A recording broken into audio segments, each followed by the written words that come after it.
Assalamualaikum warahmatullahi wabarakatuh. Selamat pagi anak-anakku sekalian.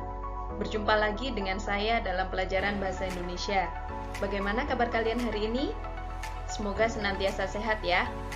Sebelum memulai kegiatan kita pada hari ini, ada baiknya kita awali dulu dengan membaca basmalah bersama-sama. Bismillahirrahmanirrahim. Nah, setelah itu, apakah kalian sudah menyiapkan alat tulis kalian? Ya, silakan menyiapkan alat tulis kalian. Pada pertemuan minggu ini kita akan mempelajari kaidah kebahasaan yang kita gunakan saat menulis teks deskripsi. Nah, kaidah kebahasaan semacam apa saja yang harus kita perhatikan saat menulis teks deskripsi? Baiklah, di sini Bu Isma sudah merangkumkan ada 6 kaidah kebahasaan yang perlu kita perhatikan saat menulis teks deskripsi. Yang pertama yaitu penggunaan kata dasar dan kata berimbuhan. Yang kedua, penggunaan kata umum dan kata khusus. Yang ketiga, imaji atau citraan, serapan panca indera. Yang keempat, adjektiva atau kata sifat. Selanjutnya yaitu penggunaan ejaan, dan yang terakhir adalah majas dan pronomina. Untuk pertemuan kali ini kita akan mempelajari kata dasar dan kata berimbuhan terlebih dahulu. Nah, kata dasar dan kata berimbuhan. Kalian semua pasti sudah sering menemui kata dasar dan kata berimbuhan. Tapi bagaimana menentukan kata dasar dan kata berimbuhan itu? Bagaimana cara membentuk kata berimbuhan yang benar? Dalam bahasa Indonesia, kita mengenal yang namanya afiks atau imbuhan. Imbuhan atau afiks dalam bahasa Indonesia ini terbagi menjadi 4 jenis, yaitu prefiks, infiks, sufiks, dan konfiks. Mungkin kalian lebih mengenal kalau prefiks itu awalan, misalnya ber, me, dan lain sebagainya. Kalau infiks itu sisipan di tengah-tengah kata, seperti in, dan sebagainya. Sementara kalau sufiks itu adalah akhiran an atau akhiran kan, seperti itu. Sementara kalau konfiks adalah awalan dan akhiran yang bergabung menjadi satu. Misalnya awalannya ber, akhirannya an, seperti itu. Jika bergabung menjadi satu disebut konfiks.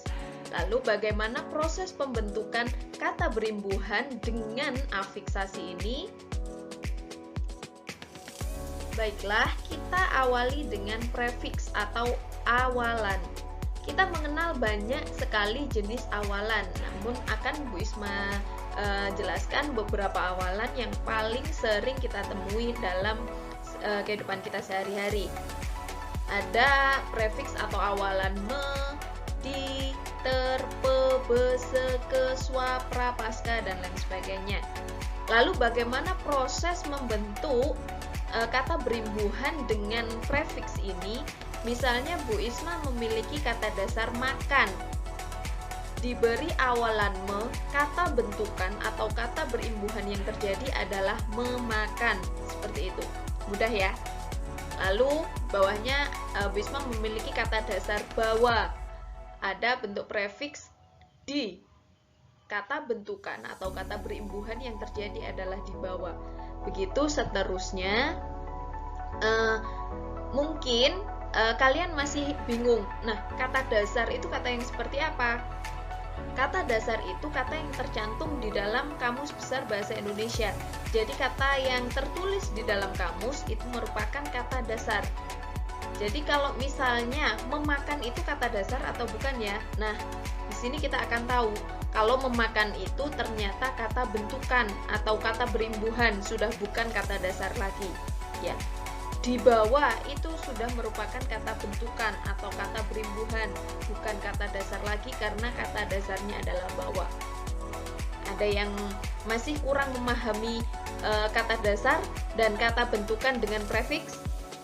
Silakan ditulis pertanyaannya, nanti silakan langsung ditanyakan kepada Bu Isma. Kita berlanjut ke imbuhan selanjutnya ya. Sebelum kita beralih ke infix atau sisipan, kita pelajari tentang prefix khusus. Jadi untuk prefix atau awalan menasal, nah ini bentuknya bisa menjadi bermacam-macam. Dia bukan hanya bisa menjadi tapi bisa menjadi men, mem, meng, men. Bagaimana contohnya? Kata dasar darat diberi imbuhan me, jadinya mendarat bukan medarat ya.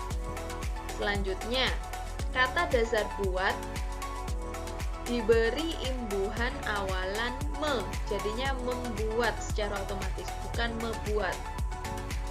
Demikian juga gambar diberi awalan me, jadinya menggambar bukan menggambar. Ada lagi saji. Nah, kebetulan ini adalah konfiks, jadi awalan me dan akhiran an.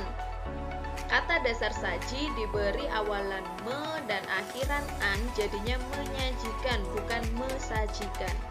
Paham ya? Nah, ada pengecualian untuk awalan me saat ia bertemu dengan kata-kata dasar yang berawalan huruf KTSP, maka kata bentukannya akan luluh. Seperti apa contohnya? Bisma memiliki kata kupas. Kata bentukannya bukan lagi mekupas, tapi akan menjadi mengupas. Lalu ada lagi tukar. Kata bentukannya akan menjadi menukar, bukan lagi metukar. Sambar, menyambar. Pikir, memikir, bukan lagi mepikir. Bandingkan dengan bawa, membawa. Seperti itu kan, B-nya tetap ada, dia tidak luluh karena dia tidak berawalan KTSP. Namun aturan ini tidak berlaku ketika kata dasar yang berawalan KTSP memiliki konsonan double. Misalnya produksi, meskipun diawali dengan huruf P, namun di sampingnya ada konsonan lagi yaitu R. Ketika dua konsonan bergabung seperti ini, namanya cluster, bertemu dengan awalan me, tidak akan luluh hasil kata bentukannya. Dia akan tetap menjadi seperti kata dasarnya. Jadi produksi ketika mendapat awalan me, dia akan menjadi memproduksi, bukan lagi memproduksi. Jadi aturan awal tadi tidak berlaku ketika bertemu dengan kata dasar yang berawalan klaster. Bisma akan memberi contoh lagi, misalnya kritik. Awalannya K, harusnya kalau menurut aturan awal jadinya mengkritik. Tapi karena K bertemu dengan R, dua konsonan bergabung menjadi satu, itu akan tetap menjadi mengkritik, bukan lagi mengkritik. Paham? Atau mungkin ada pertanyaan? Baik, imbuhan selanjutnya yaitu infix atau yang lebih kita kenal dengan sisipan. Bentuk sisipan dalam kosakata bahasa Indonesia itu tidak terlalu banyak. Jadi ada in. Mungkin ini yang sering kita ketahui. Nah, letak infix ini atau sisipan, karena namanya sisipan, dia berada di tengah-tengah atau disisipkan di tengah-tengah kata dasar. Misalnya Bu Isma memiliki kata dasar suling. Dia mendapatkan infix berupa jadinya seruling. Tunjuk mendapatkan infix jadinya telunjuk. Kuning mendapat infix jadinya kemuning. Dan kerja mendapat infix in menjadi kinerja. Mungkin hanya beberapa ini karena kita jarang menemui ya kata yang mendapatkan imbuhan sisipan ini. Juga jarang digunakan.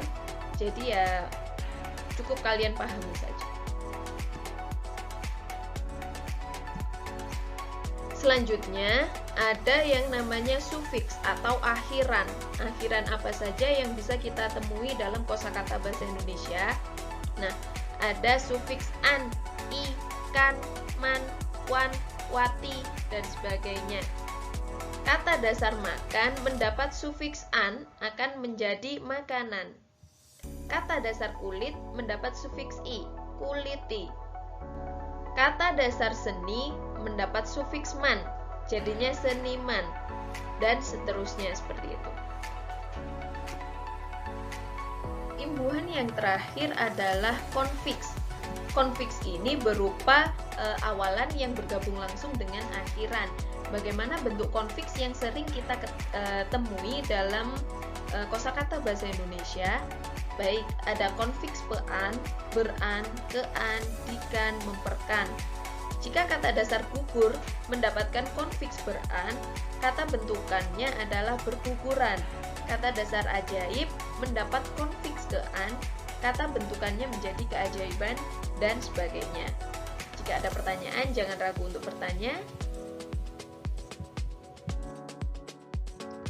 Demikian materi kaidah kebahasaan, kata dasar, dan kata berimbuhan yang bisa Bu Isma sampaikan untuk hari ini. Untuk pertemuan selanjutnya, kita akan mempelajari kaidah kebahasaan lain dari teks deskripsi, seperti kata umum dan kata khusus, adjektiva, pronomina, dan lain sebagainya. Jika ada pertanyaan, jangan ragu untuk segera menanyakan. Semoga apa yang kita pelajari hari ini bermanfaat. Dan untuk mengakhiri pertemuan kita kali ini, mari kita membaca hamdalah bersama-sama. Alhamdulillahirrahmanirrahim. Sampai jumpa pada pertemuan selanjutnya. Wassalamualaikum warahmatullahi wabarakatuh.